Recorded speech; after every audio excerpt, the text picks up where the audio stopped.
स्वागत है आपका। आप देख रहे हैं इंडिया न्यूज हरियाणा। मैं हूं आपके साथ प्रीति सिंह। नजर डालते हैं फटाफट खबरों की ओर। सुशांत आत्महत्या केस में सुप्रीम कोर्ट में सुनवाई आज। एक्टर रिया चक्रवर्ती की अर्जी पर सुप्रीम कोर्ट आज सुनाएगा फैसला। रिया चक्रवर्ती ने सुशांत सिंह केस को पटना से मुंबई ट्रांसफर करने की याचिका पर कोर्ट ने सुरक्षित रखा था फैसला। अब कोर्ट तय करेगा मामला मुंबई ट्रांसफर किया जाए या नहीं। सुप्रीम कोर्ट से रिया की याचिका पर फैसला आने के बाद मामले की जांच के लिए सीबीआई की एसआईटी मुंबई के लिए होगी रवाना। पूरी दुनिया में कोरोना जमकर मचा रहा कहर। लगातार बढ़कर मरीजों की संख्या हुई 2,22,95,174। अब तक 7,63,83,000 से ज्यादा की मौत।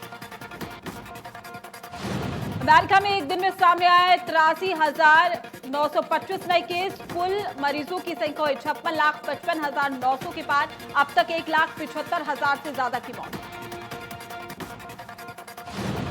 कोरोना के मामले में दूसरे नंबर पर ब्राजील। 24 घंटे में सामने आए 48,637 मरीज। कुल मरीजों की संख्या हुई 34,11,872। एक्टिव केस 7 लाख से ज्यादा। रूस में लगातार बढ़ रही कोरोना मरीजों की संख्या। लगातार बढ़कर मरीजों की संख्या हुई 9,32,493। अब तक 15,872 की मौत। दक्षिण अफ्रीका में कोरोना से दहशत का माहौल। अब तक कोरोना से 12,264 मरीजों की मौत। कुल मरीजों की संख्या 5,92,144। पाकिस्तान में कोरोना की नहीं थम रही रफ्तार। कोरोना के मरीजों का आंकड़ा हुआ है 2,89,832। अब तक 6,190 मरीजों की मौत। देश में एक दिन में सामने आए कोरोना के 65,024 नए केस। 1,099 लोगों की मौत। देश में मरीजों की संख्या बढ़कर हुई 27,66,626।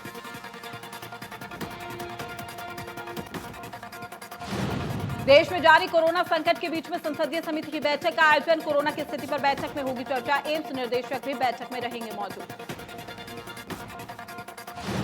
कोरोना के मामले में पहले नंबर पर महाराष्ट्र। एक दिन में सामने आए 11,219 नए केस। 121 मरीजों की हुई मौत। अब भी 1,56,608 केस हैं एक्टिव। तमिलनाडु में कोरोना ने जमकर मचाई तबाही। 24 घंटे में 121 मरीजों की मौत। 5,709 मरीज आए सामने। कुल मरीजों का आंकड़ा हुआ 3,49,654। आंध्र प्रदेश में कोरोना के मरीजों का आंकड़ा हुआ है 3 लाख के पार। एक दिन में मिले हैं 9,652 केस। अब भी 85,130 केस हैं एक्टिव।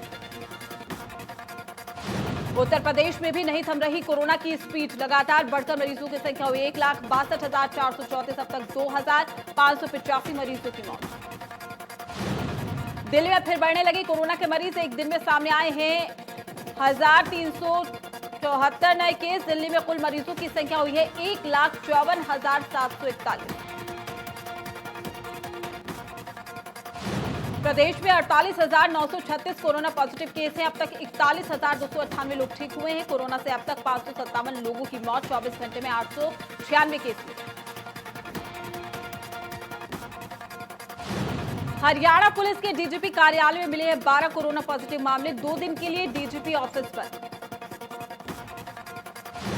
रोहतक की जिला उपायुक्त आरएस वर्मा को कोरोना हो गया है। उन्हें घर पर ही क्वारंटीन किया गया है। जिले में कोरोना के 18 नए केस मिले। गुरुग्राम में कोरोना के 98 पॉजिटिव केस मिले हैं, जबकि 55 मरीज ठीक हुए। अब तक कुल 10,458 पॉजिटिव केस आ चुके हैं, जिनमें से 9,565 रिकवर हो चुके हैं। भिवानी में 6 नए केस मिले, जबकि 5 मरीज हुए ठीक। जिले में अब तक कुल 964 कोरोना पॉजिटिव केस मिल चुके हैं, जिसमें से 860 ठीक हो चुके हैं। फिलहाल 96 केस एक्टिव। करनाल में कोरोना के बढ़ते मामलों ने स्वास्थ्य विभाग की चिंता बढ़ाई है। जिले में 77 कोरोना के नए पॉजिटिव मामले सामने आए हैं। सभी 77 मामले जिले के अलग अलग एरिया से पाए गए हैं। मरीजों की ट्रैवल हिस्ट्री जानने में जुटा है स्वास्थ्य विभाग। सिरसा में कोरोना संक्रमण के फैलाव को रोकने के लिए बाजार की दुकानों की खुलने और बंद करने के समय में बदलाव किया गया है। अब हर शनिवार और रविवार को बाजार बंद रहेंगे। दुकानें 9 से 6:30 बजे तक खुलेंगी। पेहोवा में कोरोना के बढ़ते केसों के चलते 1400 और अमावस को लेकर प्रशासन पूरी तरीके से सतर्क रहा है। एसडीएम के आदेश पर शहर बंद रहा। सरस्वती तीर्थ के आसपास श्रद्धालुओं को रोकने के लिए पुलिस प्रशासन भी मुस्तैद दिखा।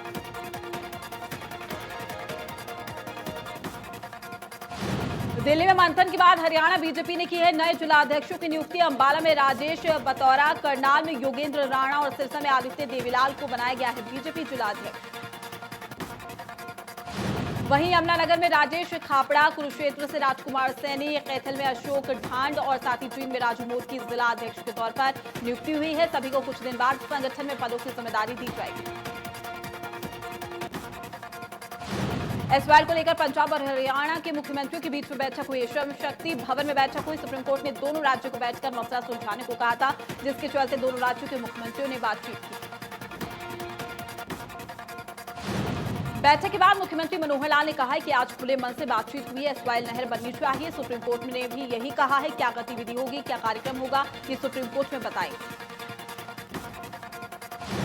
सीएम ने कहा है कि जल्द ही दूसरी दौर की बैठक भी होगी। तब तक अपने अपने पक्ष की बातचीत पंजाब कर लेगा और हम भी कर लेंगे। सर्वमान्य सॉल्यूशन क्या हो सकता है, इस पर विचार करने के लिए सारे रास्ते खुले हैं। सहमति बनेगी या नहीं, ये सुप्रीम कोर्ट में बताएंगे। पंजाब के मुख्यमंत्री कैप्टन अमरिंदर सिंह ने कहा है कि हमने अपना पक्ष रखा है। पंजाब के पास पानी नहीं है, नदियों में पानी घट रहा है और भू जल स्तर भी गिर रहा है। मामले को लेकर केंद्रीय मंत्री से मिलेंगे। केंद्रीय जल मंत्री गजेंद्र शेखावत ने कहा है कि सुप्रीम कोर्ट के फैसले को आधार मानते हुए हमने विस्तार से चर्चा की है। हरियाणा और पंजाब के मुख्यमंत्रियों ने अपने अपने दृष्टिकोण से विचार रखे। शेखावत ने कहा कि जहां वार्ता का छोड़ा है, उससे आगे के स्तर पर अगले राउंड में बातचीत की जाएगी और उस बातचीत का जो भी नतीजा निकलेगा सुप्रीम कोर्ट को बताएंगे। सारे फॉर्मूले सुप्रीम कोर्ट में डिसाइड हो चुके हैं। बातचीत जारी रहेगी।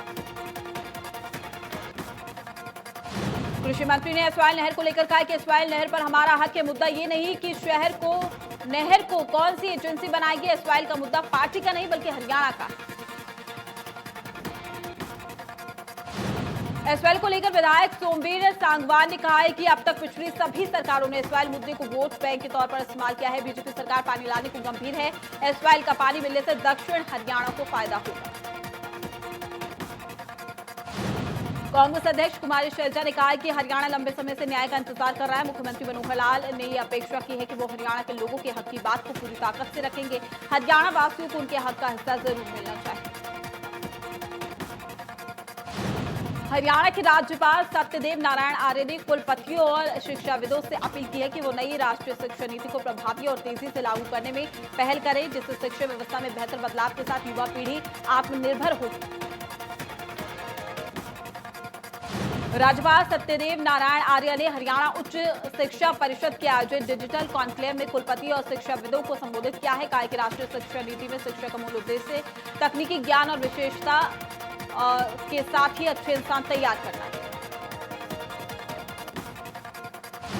उप मुख्यमंत्री दुष्यंत चौटाला ने चंडीगढ़ में इंटीग्रेटेड एविएशन हब और हिसार को विकसित करने को लेकर कई विभागों के अधिकारियों की मीटिंग ली है और चल रहे कामों की समीक्षा। डिप्टी सीएम ने निर्माण की प्रक्रिया में तेजी लाने के निर्देश दिए हैं। अधिकारियों के लिए काम पूरा करने की समय सीमा तय कर दी है। दुष्यंत हवाई अड्डों से जुड़े प्रोजेक्ट की रिपोर्ट खुद तलब करेंगे। बरौदा उपचुनाव के लिए बीजेपी चुनाव प्रभारी बने कृषि मंत्री जयप्रकाश ने हल्के के कई गांवों का दौरा किया है और ग्रामीणों की समस्या को सुना। इस दौरान मंत्री ने बरौदा हल्के में अब की बार बीजेपी की जीत का दावा करते हुए कहा कि बरौदा हल्के में उनकी पार्टी का किसी पार्टी के साथ मुकाबला नहीं है। एक तरफ बीजेपी के उम्मीदवार की जीत होगी। करनाल में कृषि वैज्ञानिक संवाद कार्यक्रम हुआ है, जिसमें कृषि मंत्री जेपी दलाल ने शिरकत की। सेमिनार में पराली प्रबंधन को लेकर कृषि वैज्ञानिकों, अधिकारियों और किसानों के बीच में मंथन किया गया। कृषि मंत्री जेपी दलाल ने फसल अवशेष से आय बढ़ाने पर जोर देते हुए किसानों से वैज्ञानिक तरीके से प्रयोग करने की बात की है। समझाया कि पराली को जलाए बिना कैसे लाभदायक बनाया जाए। कार्यक्रम में किसानों ने वीडियो कॉन्फ्रेंसिंग के जरिए हिस्सा लिया। मुख्य सचिव केशनी आनंद अरोड़ा ने फसल अवशेष प्रबंधन को लेकर वीडियो कॉन्फ्रेंसिंग के जरिए बैठक की। उन्होंने सभी जिलाधिकारियों को निर्देश दिए कि वो सभी येलो और रेड जोन में आने वाले गांवों पर ज्यादा ध्यान दें। मुख्य सचिव ने बताया कि सोशल मीडिया और प्रदर्शन वैन की तैनाती कर बड़े पैमाने पर जागरूकता अभियान चलाया गया है। किसानों को फसल अवशेष प्रबंधन, मशीनरी के संचालन और रखरखाव के लिए प्रशिक्षित भी किया गया। फेम इंडिया एशिया पोस्ट ने देश भर के 50 सर्वश्रेष्ठ और लोकप्रिय विधायकों को चुना है। इसमें विधायकों को अलग अलग कैटेगरी में चुना गया है। फेम इंडिया के सर्वे में हरियाणा के भी 3 विधायक शामिल। इन विधायकों में निर्दलीय विधायक सोमवीर सांगवान, बीजेपी विधायक महिपाल ढांडा और कांग्रेस विधायक चिरंजीव राव शामिल है। सर्वे में शामिल होने पर विधायक सोमवीर सांगवान ने खुशी भी जाहिर की। बल्लभगढ़ की विष्णु कॉलोनी की लगभग 16 गलियों को आरएमसी बनाए जाने के काम का परिवहन मंत्री मूलचंद शर्मा के भाई टिपर चंद शर्मा ने शुभारंभ किया है। कॉलोनी वासियों ने बीजेपी नेता का जोरदार स्वागत किया। बीजेपी नेता ने बताया कि नालियां मुक्त गलियां होंगी। यहां सीवर लाइन डाली जा चुकी है। लोगों ने अपने कनेक्शन सीवर लाइन से जोड़ लिए हैं, जिसकी वजह से नालियों से पैदा होने वाली समस्या दूर हो जाएगी।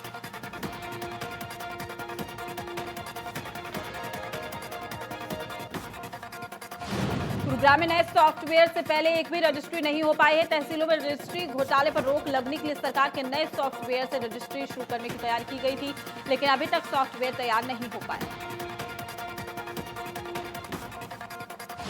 रजिस्ट्री घोटाले के बाद प्रशासन न्यू रजिस्ट्री को लेकर असमंजस में है। प्रशासन शहर और गांव की जमीनों को ऑनलाइन करने की तैयारी कर रहा है। तब तक उन्हीं जमीनों की रजिस्ट्री की जाएगी जो ऑनलाइन। लॉकडाउन के दौरान गुरुग्राम में बिना एनओसी के करीब 1200 अवैध रजिस्ट्रियां हुई थी, जिसका खुलासा आरटीआई से हुआ था। भ्रष्टाचार में शामिल 7 अधिकारियों के खिलाफ विभागीय जांच चल रही है। पंचकुला के रायपुरानी के गांव बडौना में टाउन एंड कंट्री विभाग ने अवैध कब्जा किए जाने पर किसान की बनाई दुकान पर पीला पंजा चलाया है। किसान की पत्नी का कहना है कि लोन लेकर दुकान बनाई थी, किश्त अभी भी चल रही है। धरौना में ढाबे पर लूटपाट करने वाले 2 बदमाशों की मुठभेड़ में मारे जाने के बाद ढाबे पर पुलिस तैनात कर दी गई है। पानीपत के बांध गांव में घटी इस मुठभेड़ की घटना के बाद से ढाबा संचालक और कारिंदे सहमे हुए हैं। अंबाला की सड़कों पर आवारा पशुओं का जमावड़ा इन दिनों आम हो गया है। सड़कों पर आवारा पशुओं का कब्जा है, जिसकी वजह से अक्सर वाहन चालकों को परेशानी का सामना करना पड़ता है। कई बार लोग हादसों का शिकार भी हुए। रेवाड़ी में इंडिया न्यूज हरियाणा की खबर का असर। जिला प्रशासन ने शुरू की आवारा पशुओं की धरपकड़। रेवाड़ी में आवारा पशुओं के आतंक की खबर इंडिया न्यूज हरियाणा ने प्रमुखता से दिखाई दी। 100 से ज्यादा आवारा पशुओं को अस्थायी बाड़ में भेजा गया है। वहीं धरुहेड़ा में नगर पालिका की 7 एकड़ जमीन पर नंदीशाला बनाने की योजना। अंबाला के तहसील कार्यालय में जमाबंदी लेना लोगों की परेशानी का कारण बन गया है। यहां कई दिनों से चक्कर काट रहे लोगों का यह भी कहना है कि वो पिछले 1 सप्ताह से काम के लिए चक्कर काट रहे हैं, लेकिन उनकी कोई सुनवाई नहीं हो रही। पलवल के हाथीन के गांव रानियाला खुर्द में गंदगी का अंबार लगा हुआ है। गांव के सभी रास्तों में घरों का गंदा पानी इकट्ठा हो गया है। जगह जगह कूड़े के ढेर लगे हैं। सरकारी स्कूल जुआ खेलने का अड्डा बन गया है। ग्रामीणों का कहना है कि सरपंच के पिछले 5 साल के कार्यकाल को देखा जाए तो हालात जो के त्यों बने हुए हैं। गांव की गलियों की हालात इतनी खस्ता है कि किसी वाहन या फिर पैदल आदमी का निकलना भी जोखिम भरा काम। पानीपत के गांव राजापुर में एक बेटे ने नशे के लिए पैसे नहीं देने पर मां को पीट कर मार डाला। परिजनों का कहना है कि वो अपनी मां से नशे के लिए पैसे मांगता था। पैसे नहीं देने पर उसने लोहे की रॉड से हमला कर दिया। जुलाना में साधुओं पर मंदिर में एक व्यक्ति की हत्या करने का आरोप लगाया। मृतक गांव गोसाई खेड़ा का रहने वाला है। उम्र कैद की सजा काट रहा था और अभी कोरोना काल के चलते पैरोल पर आया हुआ था। मंदिर में कुछ साधु रुके हुए थे, उन्हीं के पास ये व्यक्ति भी पहुंचा। किसी बात को लेकर इनके बीच कहासुनी हुई और लड़ाई झगड़े में उसे काफी चोटें लगी। उसे पीजीआई रोहतक ले जाया गया, जहां डॉक्टर ने उसे मृत घोषित कर दिया। रोहतक पुलिस को नशे की बड़ी खेप पकड़ने में कामयाबी मिली है। पुलिस को सूचना मिली थी, जिसके आधार पर कार्रवाई करते हुए पुलिस ने एक महिला और 3 युवकों को 1 kilo 400 gram smack, 1 lakh cash और 2 गाड़ियों सहित गिरफ्तार किया। बाजार में पकड़ी गई स्मैक की कीमत 1 करोड़ 40 लाख रुपए बताई जा रही है। पुलिस को गिरफ्तार आरोपी महिला की काफी दिनों से तलाश थी। पानीपत में इसराना के बांध गांव में 2 पक्षों के बीच में विवाद में फायरिंग हुई है। दोनों पक्षों की तरफ से हुई फायरिंग में 2 युवकों की मौत हो गई है। लघु सचिवालय के बाहर भारी संख्या में पुलिस बल तैनात। आरोपी पक्ष ने सफाई देते हुए बताया कि 5 लोग उन्हें जान से मारने आए थे। बचाव में की गई फायरिंग को 2 युवकों की मौत हो गई। सिरसा के जनता अस्पताल से चोरी बच्ची बरामद हो गई है। जिस बच्ची को चोरी किया गया था, पुलिस ने अभौली गांव बच्ची को एक दंपति से किया है बरामद। निसंतान है दंपति, बच्ची को गोद लेने की उसने बात कही। दंपति ने बताया कि आश्रय नाम की महिला उन्हें बच्ची सौंप कर गई थी। फिलहाल पुलिस आरोपी महिला की तलाश में जुटी हुई है। फरीदाबाद की सुभाष कॉलोनी में अवैध शराब बिक्री का एक वीडियो सोशल मीडिया पर जमकर वायरल हो रहा है, जिसमें एक महिला अपने घर से खुलेआम शराब की बिक्री करती हुई दिखाई दे रही है। लोगों का यह भी कहना है कि महिला अकेली नहीं है जो अवैध शराब का धंधा करती है, बल्कि इस कॉलोनी में बिना किसी डर के धड़ल्ले से अवैध शराब बेची जाती है। जुलाना में पुलिस को मिली है बड़ी कामयाबी। गुप्त सूचना के आधार पर नेशनल हाईवे पर पुलिस ने भारी मात्रा में गांजा पत्ती के साथ 2 युवकों को किया है गिरफ्तार। पुलिस से मिली जानकारी के मुताबिक पुलिस ने नाकाबंदी के दौरान एक ट्रक को रोका, जिसमें 270 किलो गांजा पत्ती बरामद हुई। महेंद्रगढ़ के गांव देवास में चीचर की नहर में गिरने से मौत हो गई। गोताखोरों की मदद से शव को ढूंढने की कोशिश जारी है। नहर में पानी का तेज बहाव होने की वजह से अभी तक शव नहीं मिल पाया। करनाल में पश्चिमी यमुना नहर में नहाने गए 19 साल के युवक की पानी में डूबने से मौत हो गई। आपको बता दें कि मृतक अपने 4 दोस्तों के साथ गया था नहाने। परिजनों ने युवक के दोस्तों पर लगाया हत्या का आरोप। टोहाना में चंडीगढ़ रोड पर एक व्यक्ति की बिजली का करंट लगने से मौत हो गई है। परिजनों ने पुलिस की कार्रवाई पर उठाया सवाल। मामले में दोषी पर कार्रवाई करने की मांग। परिजनों का कहना है कि लापरवाही के चलते मौत हुई है, इसलिए मामले में जो भी दोषी हो उस पर कार्रवाई हो। पुलिस ने भी दिया उचित कार्रवाई का भरोसा। जुलाना में राष्ट्रीय मार्ग पर 2 हादसे हो गए। एक हादसे में अज्ञात वाहन चालक ने बाइक को टक्कर मार दी। बाइक सवार की मौके पर ही मौत हो गई। महिला गंभीर रूप से घायल। दूसरा सड़क हादसा गांव पौली के पास हुआ है, जिसमें 2 गाड़ियां ट्रक से टकरा गई हैं। हादसे में एक व्यक्ति की मौत हो गई, जबकि दूसरा व्यक्ति गंभीर रूप से घायल। 5 राज्यों को जल आपूर्ति करने वाले हथिनीकुंड बैराज की हालत खराब है। Central water and power research station के स्टडी रिपोर्ट ने सर्वे किया है। जल्द होगा बैराज की मरम्मत का काम।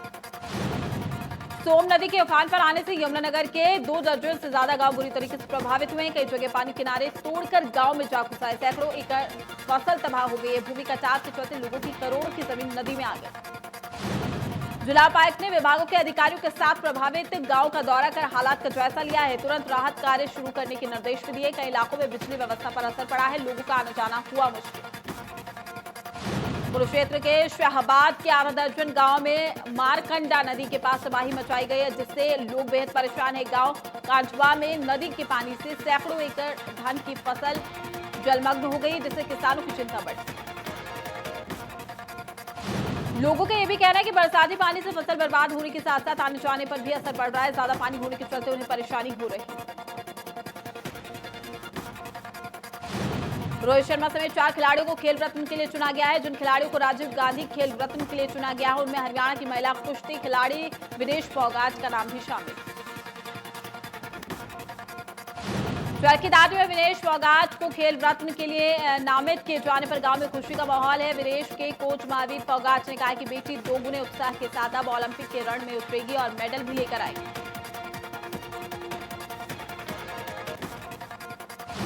अमेरिका में राष्ट्रपति पद के लिए होने वाले चुनाव के लिए डेमोक्रेटिक पार्टी ने औपचारिक रूप से जो बिडेन को अमेरिकी राष्ट्रपति पद के लिए नामित किया।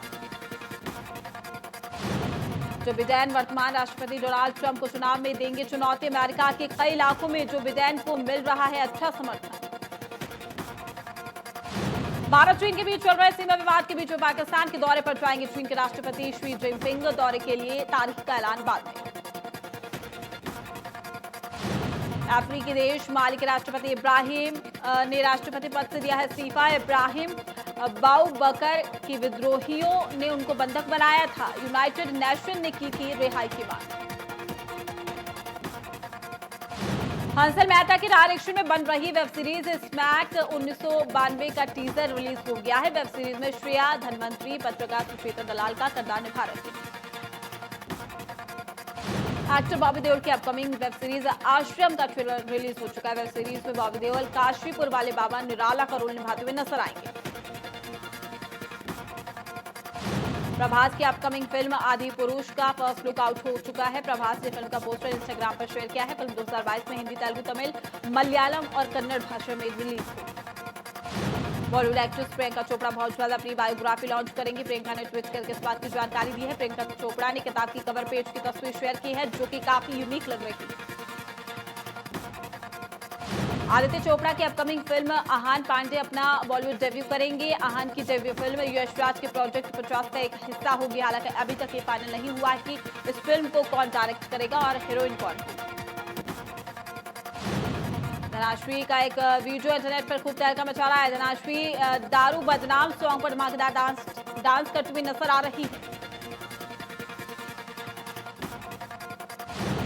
बॉलीवुड सिंगर यो हनी सिंह का नया सॉन्ग बिल्लो तू आग रिलीज हो गया है। सॉन्ग यूट्यूब पर ट्रेंड कर रहा है। सॉन्ग का म्यूजिक काफी धमाकेदार है। सपना चौधरी का एक वीडियो इन दिनों इंस्टाग्राम पर खूब देखा जा रहा है। इस वीडियो में dancing queen Sapna Chaudhary bullet ride करती हुई नजर आ रही है। संदीपा धर का एक थ्रोबैक वीडियो इन दिनों काफी सोशल मीडिया पर वायरल हो रहा है। वीडियो में संदीपा कोरियोग्राफर मेलविन के साथ जबरदस्त डांस कर रही है।